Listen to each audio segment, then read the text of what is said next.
Magandang gabi po sa bawat isa. Tayo po ngayon ay mag-aaral at ipagpapatuloy po natin ang ating discipleship training track. At magsisimula po tayo ngayon dito po sa stage 3 ng discipleship training track na ang pamagat po ay The Basic Foundation of the Christian Life. Tayo po ay manalangin. Dakilang Diyos, salamat po sa gabing ito. Pagpalain niyo po ang aming pagtalakay, pag-aaral sa iyong mga salita. Dalangin ko, O Diyos, na isentro mo ang atensyon, ang puso, damdamin, kaisipan ng bawat isa sa pakikinig, upang ang aral na ito, Panginoon, ay tumimo sa aming mga buhay. Pagpalain niyo po ang mga makikinig. Hayaan mo ang Holy Spirit, O Diyos, ang gumabay po sa aming lahat. Sa pangalan po ng aming Panginoong Yesus, ito po ang aming panalangin. Amen and Amen. Ang ating pong topic for tonight ay the basic foundation of Christian life. At ang first lesson po will be on the wise and the foolish builders. Makikita po natin ang kwento ng the wise and the foolish builders dito po sa Matthew chapter 7 verse 24 to 27. Ang sabi po dito, "Therefore anyone who hears these words of mine and puts them into practice is like a wise man who built his house on the rock. The rain came down and the streams rose and the winds blew and beat against that house, yet it did not fall because it had its foundation on the rock. But everyone who hears these words of mine and does not put them into practice is like a foolish man who built his house on the sand. The rain came down, and the stream rose, and the winds blew and beat against that house, and it fell with great crash." Pagpalain po ng Panginoon ang kanyang mga salita. So, siyempre po, when we talk about the basic foundation of Christian life, of course, ang magiging batayan po natin dyan yung mga salita ng Diyos. Because in our Christian faith, na po, walang ibang dapat maging pundasyon ang pananampalataya natin, kundi ang salita ng Diyos. May mga naging Kristiyano, no? So to speak, may mga umattend sa church. At ang nakakalungkot, hindi mo nakita ang pagpapatuloy sa pananampalataya. At yung mga ganong karanasan po, it is always connected to the foundation. Meaning, the reason why they did not persevere, the reason why they did not continue in the faith was because of the foundation established in their spiritual life. Pagka po ang naging pundasyon natin sa ating spiritual life, sa ating pananampalataya, ang salita ng Diyos, definitely magiging tama ang ating pagsisimula at magiging tiyak ang ating paglago at magiging matagumpay ang ating pagtatapos. Amen po ba? So mga kapatid, inaanyayahan ko po kayo na sana ituon po ninyo ang inyong pansin sa mga salitang ito na ating binasa at pakinggan po nating maigi ang salita ng Diyos sapagkat napakalaking pakinabang sa ating spiritual life ang ibibigay na aral po sa atin ngayon ng mga salita ng Panginoon. Amen po ba? Kaya kung meron po kayong mga Bibles, dalhin po ninyo ang inyong mga Bibles dito po sa Matthew chapter 7 verse 24 to 27. Huwag niyo pong tatanggalin dyan. Ang aking pong binabasa ay nasa wikang Ingles. Sundin po ninyo ang pag-aaral, pagbabasa sa salita ng Diyos sa inyong mga Bibliang Tagalog para lalo pong maging klaro, para lalo pong maging malinaw sa ating pong kaisipan, sa ating pangunawa. Ito pong pinag-aaralan natin ngayong gabing ito. Praise God! Alam niyo po, nung ituro po ng Panginoon ang aral tungkol sa wise and foolish builder, siguro po ang sasabihin natin yung mangmang at saka yung matalinong nagtatayo. Ano po? Ang nasa isip po ng ating Panginoon sa kwentong ito, no? Sa narrative na ito, they call this a parable. Na po, from Matthew chapter 7 verse 21 to 28, yung iba po tinatawag po nila itong parabola. Actually po, ang pinakasusi na gustong iparating ng Diyos na aral sa parabola po ito ay makikita natin doon sa verse 24. Ang sabi po doon sa verse 24, whoever hears this saying of mine and does them, I will liken him to a wise man. Na po, yun daw pong nakinig sa mga aral ng Panginoon at ito'y kanyang ginawa o sinunod. Sa madalit salita, ito'y kanyang ipinamuhay. Siya daw po ay itutulad sa isang lalaking matalino. Okay po. At yung taong hindi sumunod pagkatapos niyang marinig ang salita ng Diyos, of course, it's the opposite, no? Siya ay itutulad sa isang taong mangmang. Mga kapatid, in other words, ang gustong ituro sa atin ng Panginoon sa mga salitang ito ay yung ang pakikinig sa salita ng Diyos ay hindi lamang hanggang pakikinig. Ang pakikinig sa salita ng Diyos ay dapat hanggang sa pagsunod. Sapagkat walang magiging kabuluhan ang ating pakikinig kung hindi natin susundin, ipapamuhay ang salita ng Diyos. Ito po dapat ang matutunan ng maraming Kristiyano. Many Christians, they love to listen. Many Christians, they love to hear the Word of God. But unfortunately, they failed in application. Kapatid, gaano man kaganda ang narinig mong mensahe, kung gaano man kaganda ang narinig mong salita ng Diyos, magkakaroon po ito ng kapangyarihan sa buhay natin kapag ka ito'y tinanggap at ipinamuhay natin. At ang isang palatandaan, na ang salita ng Diyos ay tinanggap natin kapag ka ito'y nagmamarka sa buhay natin. In other words, nakikita po ito sa ating pamumuhay, sa ating mga ugali. Kaya ang sabi nga po ng salita ng Diyos, makikilala mo yung totoo sa magitan ng kanilang mga gawa. At ito pong mga taong ito, sila po yung mga taong ipinapamuhay ang salita ng Diyos. Na po, makikilala mo sila sa magitan ng kanilang mga gawa. Hindi ho sa mga magagandang pananalita, kundi sa kung ano ang makikita mong ipinamumuhay nila. Doon mo sila makikilala kung ang salita ng Diyos ay totoong tinanggap nila sa kanilang mga puso, sa kanilang mga buhay. So unang-una po, ano ang mga matututunan nating aral? Na po, buksan po ninyo ang inyong mga student manual sapagkat meron po tayong sasagutin na mga blanco dyan. Kaya umaasa po ako mga kapatid na dala-dala ninyo yung inyong mga manual.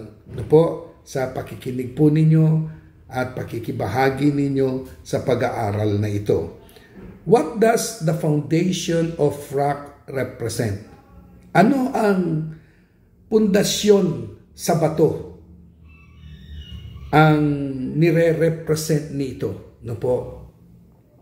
Dito po, nilarawan po ni Lucas ang isang matalinong builder bilang isang taong humuhukay sa malalim at pinipilit niyang marating yung pinakamatibay, matatag na pundasyon. Alam niyo po, ang lupa ay may bahagi po yan. May topsoil, no po. Tapos, meron pong bahagi ang lupa, no? Sa pag-aaral natin, yung mga student, alam po nila ito, yung mga estudyante.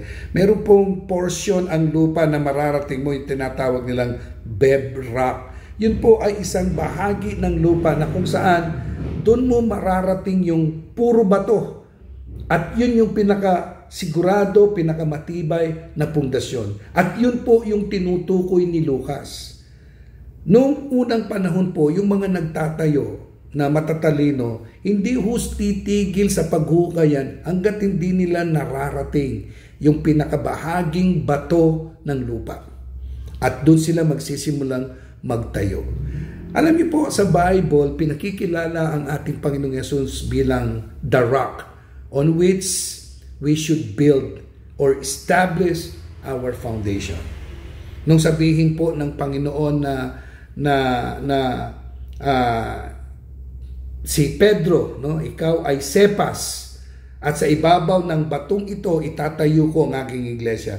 Hindi ho si Pedro ang bato doon. Ang tinutukoy ng Panginoon doon yung kanyang sarili.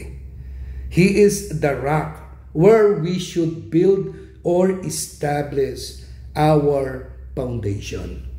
Dito, binibigyan pong emphasis ng ating Panginoon yung kahalagaan ng pakikinig. Uulitin ko po, binibigyan pong emphasis dito ng ating Panginoon yung kahalagaan ng pakikinig. Alright? Yung pong pag-describe na po sa dalawang nagtatayo, Paul's description, I'm sorry, it's not Paul, but Luke, I'm sorry po. Luke's description of the two builders, hindi ho sila in-evaluate, hindi sila in-analyze na po ng Panginoon doon sa anong uri ng kanilang tinatayo.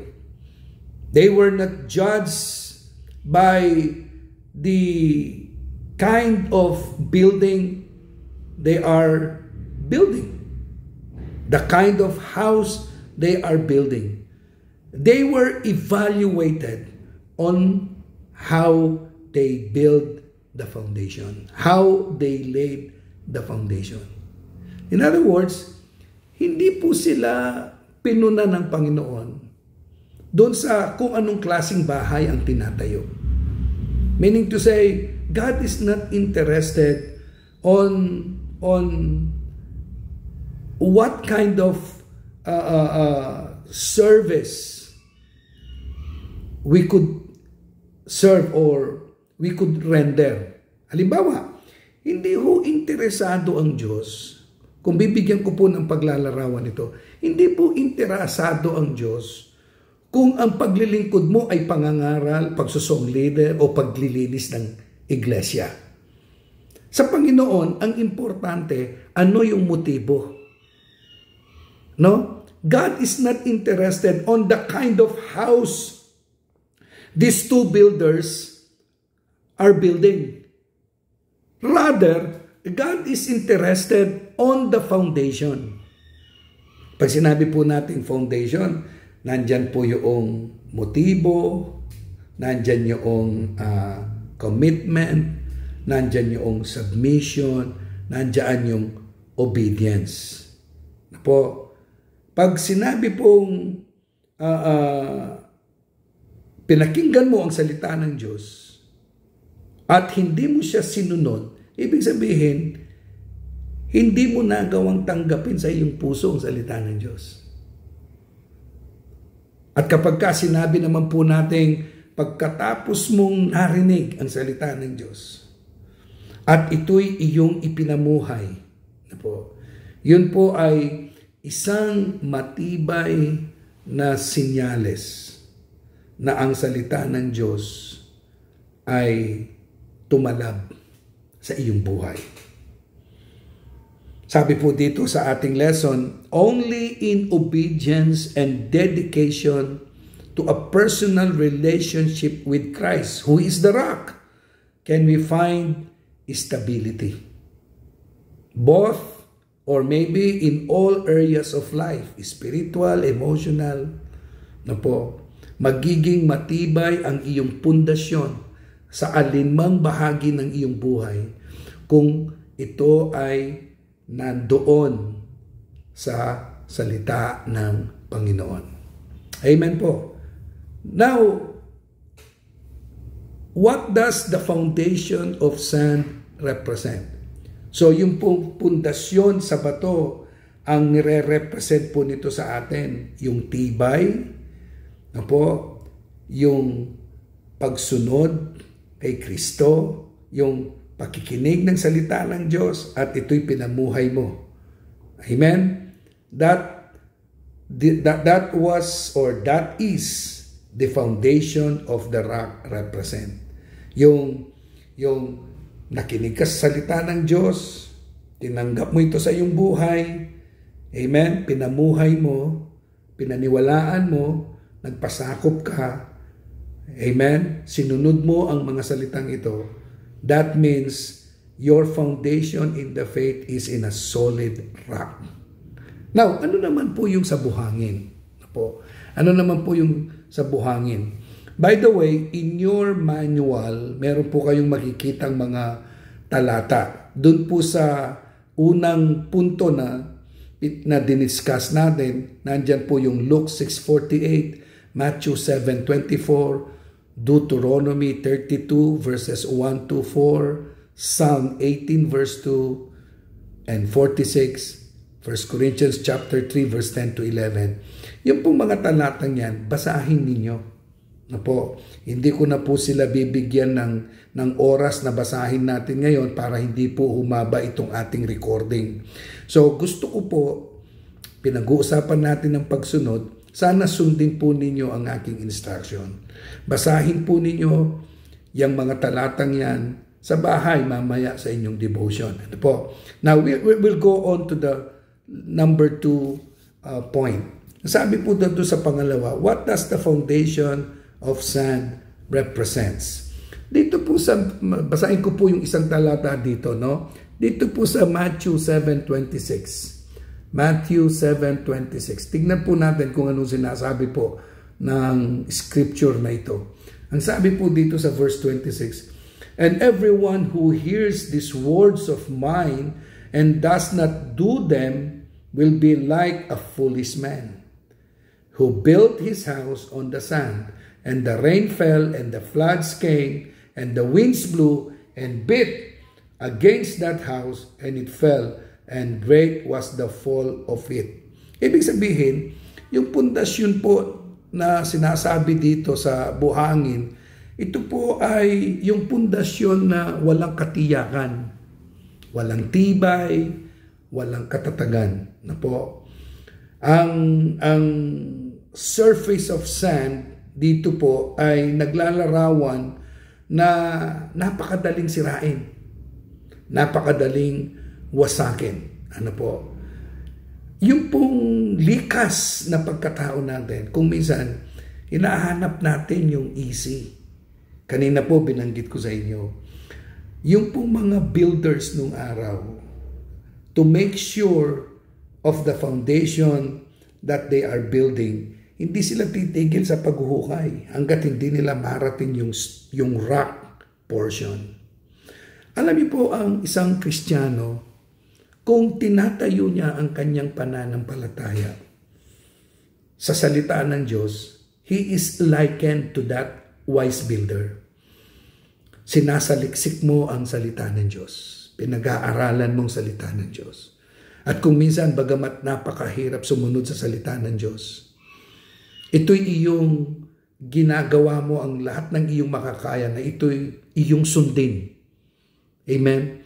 Samantalang, yung mga taong nagbibuild sa ibabaw ng buhangin, ito yung mga taong ayaw nila ng commitment.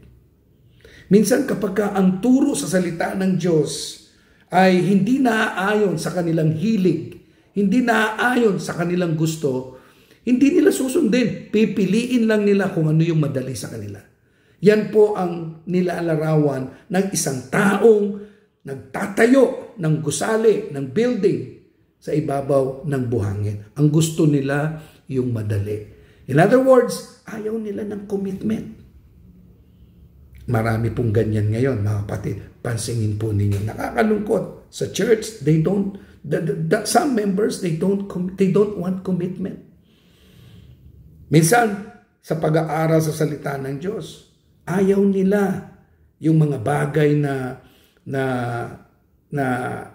iniisip nila hindi kayang gawin ng kanilang katawan. Ayaw nilang sumunod. Pananalangin, pagbabasa ng salita ng Diyos, pamumuhay sa matuwid. Gusto nila kung ano lang yung kaya nila at kung ano yung madali para sa kanila. Alam niyo po yung mga taong ganon, sila yung madaling mabuwal. Kasi ang pundasyon napakababaw. Kapatid, alam niyo po kapag ang isang tao ay seryoso sa kanyang desisyon na sumunod sa Panginoon, gagawin niya ang lahat ng kanyang magagawa. Masunod niya yung kalooban ng Diyos. Bagamat ito ay may kalakip na sakripisyo. The second house, which was built on the sand, bagamat ito'y maganda, ito po ay papunta sa kapahamakan. Bakit? Because the foundation is not sure. Hindi sigurado yung pundasyon. At yung pong ganung pundasyon, sabi po dito, people whose resolves do not rest on God's help, sought in prayer, people who have virtues without root, live in a dangerous position. Ibig sabihin, yun daw po mga taong pinili nilang huwag sundin yung aral, yung turo, yung utos ng salita ng Panginoon. Ito po yung mga taong yung kanilang pamumuhay bilang Kristiyano ay hindi nakaugnay sa mga pag-uugali na tinuturo ng salita ng Diyos. Ito daw po mga taong ito ay nabubuhay o nakalagay sa isang mapanganib na posisyon. Dangerous position. Yung po mga Pariseo, they built their hopes on external blessings and privileges, which alienated their minds from the rock of their salvation. Ibig sabihin, yung po mga Pariseo, mas gusto nilang paniwalaan, tanggapin, yung mga bagay na nakikita na nila. Napakadaling paniwalaan. Pero alam naman po natin kung ano ang description ng Bible patungkol sa pananampalataya. Ito yung mga bagay na pinaniniwalaan mo bagamat di mo nakikita. At nandun yung iyong pag-asa. So ibig sabihin, yung mga bagay na yan, ito yung mga bagay na tumutukoy sa ating Panginoon. Amen? Praise God. Kanya nga po dun sa Hebrews chapter 11, idadagdag ko po ito mga kapatid, mababasa po natin dito doon, pinarangalan ng salita ng Diyos yung mga tinatawag nilang bayani ng pananampalataya. Bakit? Sila'y nabuhay sa pananampalataya, pagtitiwala, hindi nila nakita pero pinaniwalaan nila. At itinayo nila ang kanilang pananampalataya sa ating Panginoon. Amen? So dito naman po sa pangatlong punto, ang tatalakayin natin, ano ang nire-represent ng mga builders. Of course, pinag-uusapan natin dito, the wise and the foolish builders. Yung pong wise, ito po yung mga taong, kanina binanggit ko na po ito ito po yung mga taong iniingatan nila ang kanilang relasyon sa Diyos. Ito po yung mga taong sa pagpapahalaga nila sa kanilang relasyon sa Panginoon, hindi sila nabubuhay sa larangan lamang ng salapi, ng material na bagay, o ng mga kaibigan. Ito po yung mga taong ang kanilang pamumuhay ay nandoon, nakaugnay sa turo, sa aral, sa standard, sa kalooban ng mga salita po ng Panginoon. At ito'y ginagawa po nila o nagmamanifest po yung bagay na yon sa kanilang pagsunod, sa kanilang pagtatapat, sa kanilang paglilingkod, sa kanilang pagbabata or overcoming the temptation or the struggles or the testing of their faith. Sinisikap nilang pag-aralan ng salita ng Diyos at ito'y ipamuhay at nandun po sa buhay nila yung pananalangin. That's how we describe the wise builder. At yung mga bagay na yon ang nire-represent ng wise builder. Alright? So the foolish one, the foolish builder is the exact opposite. Ayaw niya ng commitment, hindi niya sinusunod ang salita ng Diyos, o di kaya pumipili lang siya ng susundin niya sa salita ng Diyos, hindi siya nananalangin, mali yung motibo ng paglilingkod, walang katapatan sa kanya, walang commitment, pasulput-sulput or what they call this, yung inconsistent. That's represent the foolish builder. Binabase niya ang kanyang ginagawa sa mga bagay na sanlibutan, material, kaibigan, Yung siguro if I may illustrate this, ito yung mga taong ang pagsamba nila ay hindi nakasentro kay Jesus. Ang pagsamba nila ay nakasentro sa tao, sa sasabihin ng tao. Ang connection nila hindi kay Kristo. Ang connection nila sa tao o kaya sa mga bagay ng sanlibutan. So what do the rain, floods, and wind represent? Basahin po ninyo yung mga talata. Nandyan po sa inyong mga manual. Of course, yung ulan, pag sinabi ng salita ng Diyos na ulan, ito po yung mga pagsubok. Pag sinabi pong baha, ito yung mga matitinding hamon sa buhay natin. Kasama na po dyan yung hangin. So, kapatid, kung ang iyong pundasyon sa espiritual ay sinikap mong itayo sa ating Panginoong Hesus, darating po yung ulan, yung baha, yung unos, makakatiyak po tayong hindi gigibain ng mga ito ang pundasyon natin. Tandaan po ninyo, floods, rain, wind, these are inevitable. Ano pong ibig sabihin ng inevitable? Sa pananampalatayang Kristiyano, hindi maiiwasan ang mga bagay na yan. Darating at darating yung pagkakataon that our faith, the foundation of our faith will be tested. At kung ang pundasyon ng iyong pananampalataya ay hindi po matatag at hindi naka-establish sa bato, who is our Lord Jesus Christ, in other words, sa kanyang mga salita, pagdating po ng mga bagay na ito, sigurado magigiba, mabubuwal tayo sa ating spiritual na buhay. Kaya napakahalaga po mga kapatid, na dapat ang pundasyon po ng ating spiritual na buhay, at hindi lamang po yung spiritual na buhay. In fact, if we will go on to details, yung iba't ibang aspeto ng ating spiritual life, dapat ito pong lahat ng ito ay nakapundasyon sa ating Panginoong Hesus. Yung pagsamba mo, paano mo ipupundasyon yan sa salita ng Diyos o sa Panginoong Hesus? Minsan, yung pagsamba natin, it is dependent on the mood. Ay, ala ko kayong mood. Wala ako sa mood ngayon.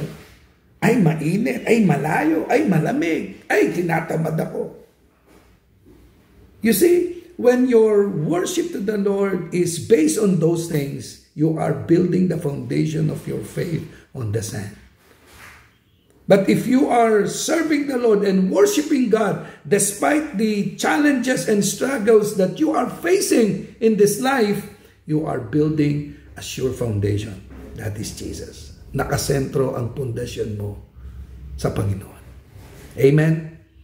Kapag ka po ang ating pundasyon ay wala kay Kristo, napakadali mong mabuwal. In other words, ito yung mga tao, napakadaling matisod kasi hindi sila kay Kristo nakatingin. Kanino sila nakatingin? Sa tao at sa mga bagay-bagay ng sanlibutan. The rock foundation of Christian life is hearing and doing the Word of God. In other words, obeying God's Word. That is the rock foundation. And that is Christ. Amen?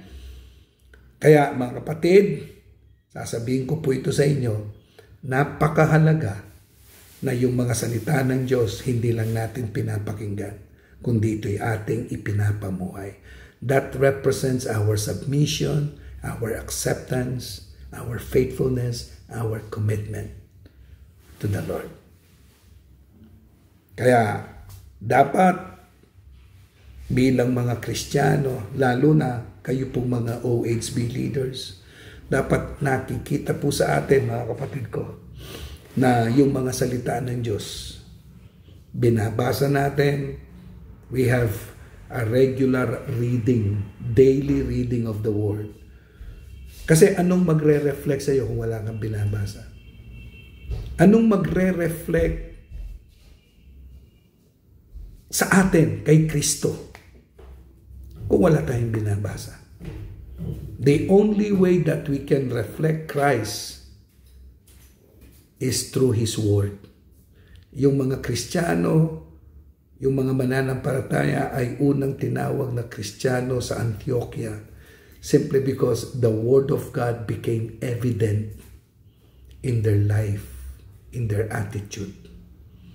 Kaya anong magre-reflect sa iyo kay Kristo kung wala kang binabasa?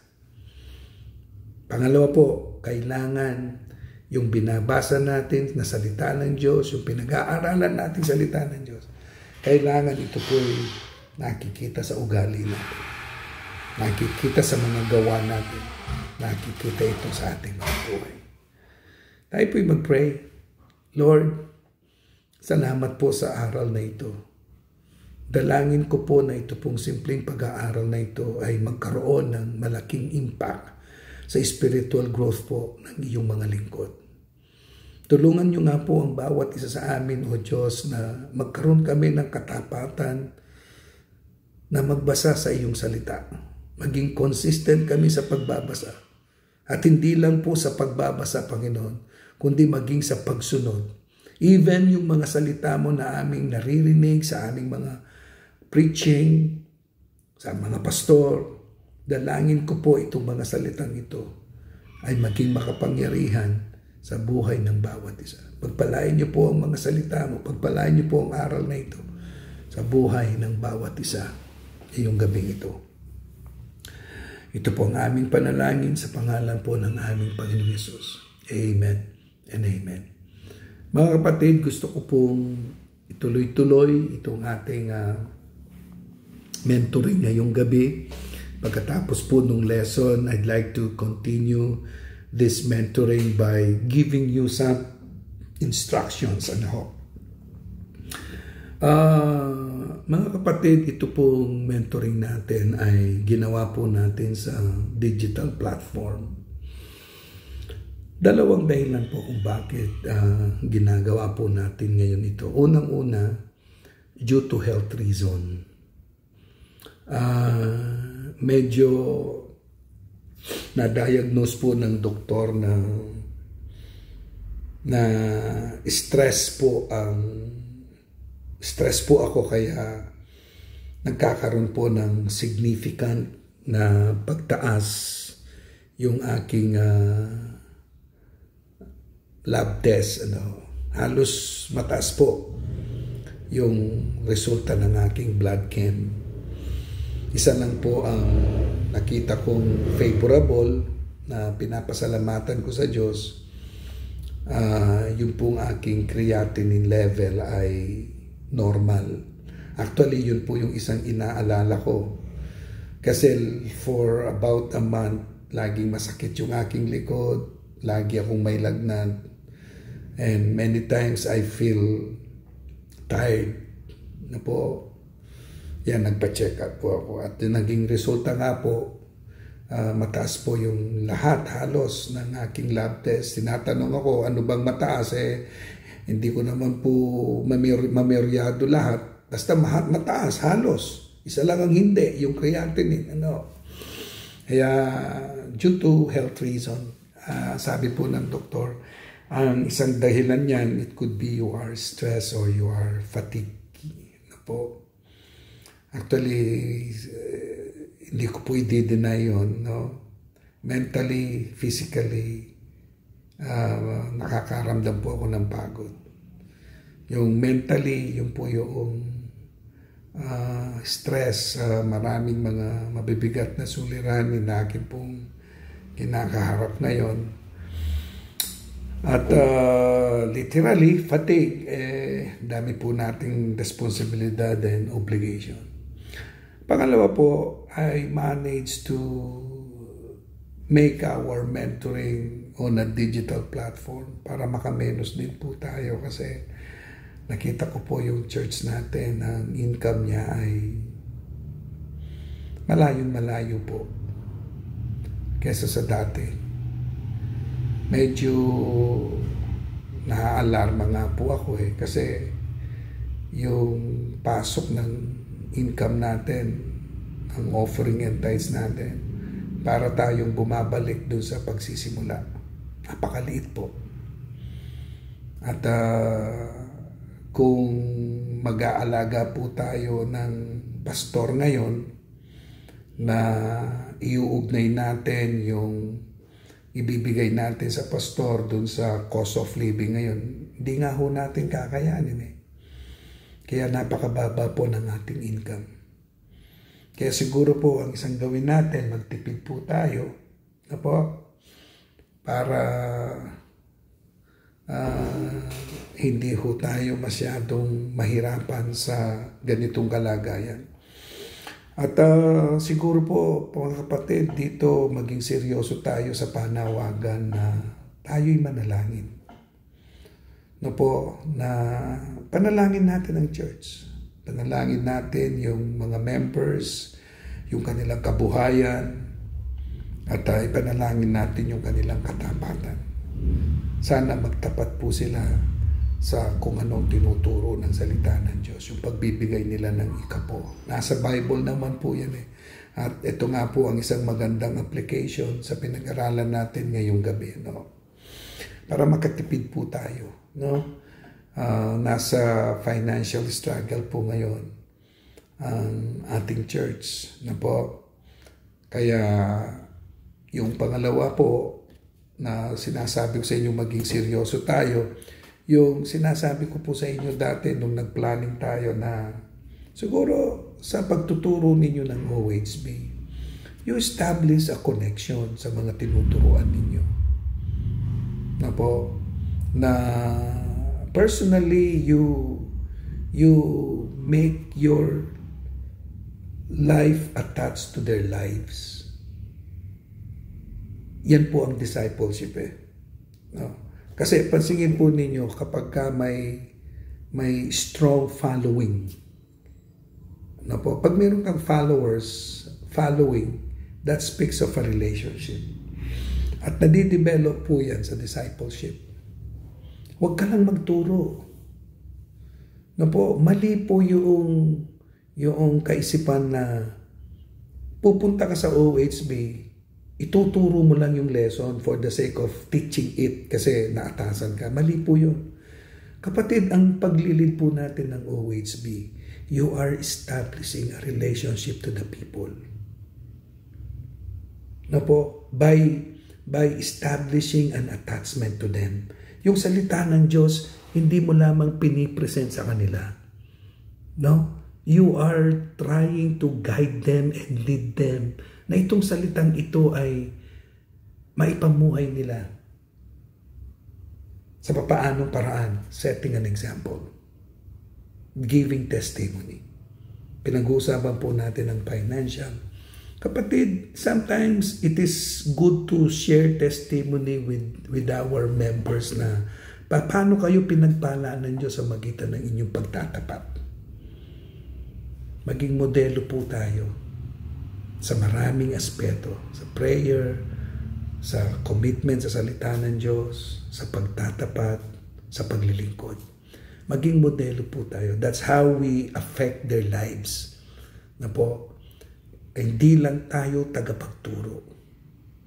Yung tinuturo natin, sinisikap po natin, ito'y maging buhay sa kanilang mga sarili, sa kanilang mga pamumuhay. Ano ho? Ang goal po ng OHB, it's not only to maintain. Ito po yung pangalawang gusto ko pong sabihin sa inyo, no po? Hindi lamang po, ang goal po ng OHB, hindi lamang po yung maituro natin ang lesson. Tandaan po ninyo, ang pinaka-pundasyon ng OHB is to bring the gospel to every home. Ibig sabihin, kung meron tayong isang miyembro na umaattend sa church at yung kanyang pamilya ay hindi niya kasamang umaattend, dadalhin mo ang ebanghelyo sa bahay nila. Amen? Para may chance na yung ibang mga kapamilya niya makarinig ng salita ng Diyos at sila'y ma-evangelize. Kaya kailangan ng OHB, alam niyo po, ito'y umiikot sa mga bahay ng pamilya. Kung hindi man po kayang gawin na ganon, sikapin ninyo na yung lahat ng nasa OHB, maisama nila ang kanilang mga pamilya sa pagdalo sa OHB. Kung sila-sila rin lang, sino itong mga ito? Yung mga umaattend sa church, sila-sila rin lang ang nakikinig sa inyo sa OHB. Bigo po ang ating OHB. Kasi ulitin ko, ang OHB, ang target niya, ma-evangelize yung ibang miyembro ng pamilya ng mga umaattend sa atin na hindi nakakarinig na salita ng Diyos. Kanya nga po, household sa bahay dinala natin. Kaya ang bawat OHB, meron siyang 5 pamilya. Kung dun sa 5 pamilyang iyon, meron pang hindi nila nakakasama sa church na umaattend. Yung pagdadala mo ng Bible study sa kanilang mga tahanan, that is the chance for their families, for the other members of their families that are not yet attending the church, ay makarinig na salita ng Diyos. At kung sakali naman po na nakakasama na nilang dumadalo sa church, ang pangalawang purpose ng OHB is for our members na kasama sa OHB is to be engaged in soul winning. Mag-i-invite lang sila, pero hindi sila magbabahagi. Mayroong tagapagbahagi. So, halimbawa po ako, yung pamilya ko, umaattend kami ng OHB at lahat kami ay umaattend na rin sa church. So, ano pang magiging bahagi ko sa OHB? Mag-i-invite ako ng kapitbahay, ng kakilala, ng kamag-anak, ng kaibigan. Mag-i-invite ako. Kaya kailangan yung OHB umiikot Kasi kung minsan ang dahilan, itong pamilyang ito, wala na siyang ma-invite sa kanyang lugar. So kung wala na siyang ma-invite sa lugar na yon, might as well yung ibang pamilya na umaattend ng OHB ito, kausapin ninyo sila na gawin naman ang Bible study sa kanila. Upang kung sakaling doon sa lugar nila ay hindi pa na ipapangaral ang ebanghelyo, maipangaral ang ebanghelyo doon sa lugar na yon. Konsolasyon po na nangyayari sa atin, sa ating OHB, na sila-sila din, yung umaattend sa church, sila-sila din ang nasa OHB. Ang konsolasyon lang po noon, nagkakaroon sila ng extra feeding. Pero yung totoong layunin ng OHB hindi natutupad. Ulitin ko, 2 reasons why we do OHB. To evangelize the family members of our church attendees that are not yet Christian. That's why we bring the gospel to their houses. And those family members, we want to engage them in soul winning by reaching out their community. So, pinapagamit nilang instrumento ng evangelism yung bahay nila. By hosting a Bible study, nagpapagamit sila bilang instrumento. Okay? Dadalhin doon ng ebanghelyo, mag-i-invite sila within the vicinity. So, sana po, yan ang isang masundan natin sa ating pag-OHP. Amen? At kapatid,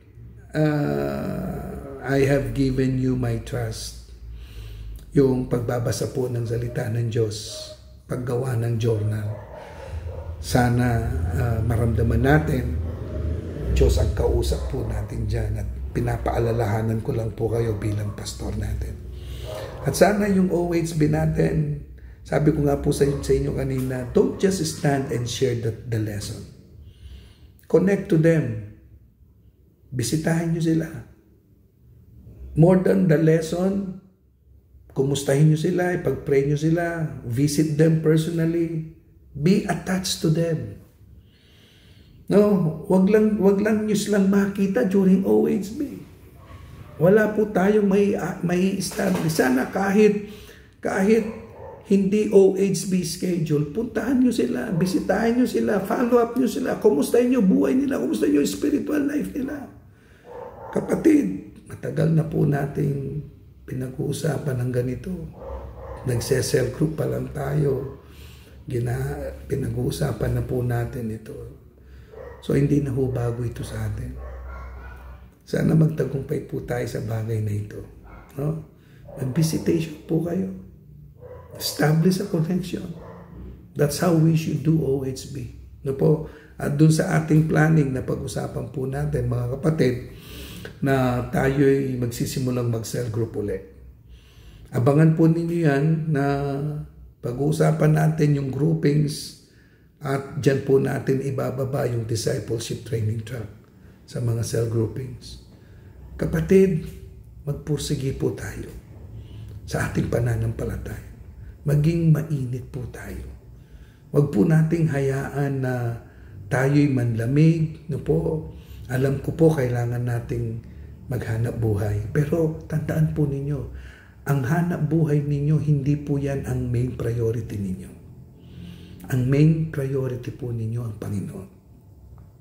Kasi kapag ginawa po ninyong main priority ang Panginoon, susunod yung hanap buhay, pagpapalain ng Diyos. Yan din po ang ituro ninyo sa OHB. At yan din po yung sinasabi ko po sa inyo na let's be a model to them. At alam ko po, magagawa niyo po ninyo yan. Kaya po ninyo yan. Mahabagin po ang Diyos, tutulungan tayo ng Panginoon. Pag-pray po natin ang ating church. Pag-pray po natin ang ating mga members. Pag-pray po natin ang kabuhayan ng ating mga members. At isama po ninyo ako sa inyong panalangin.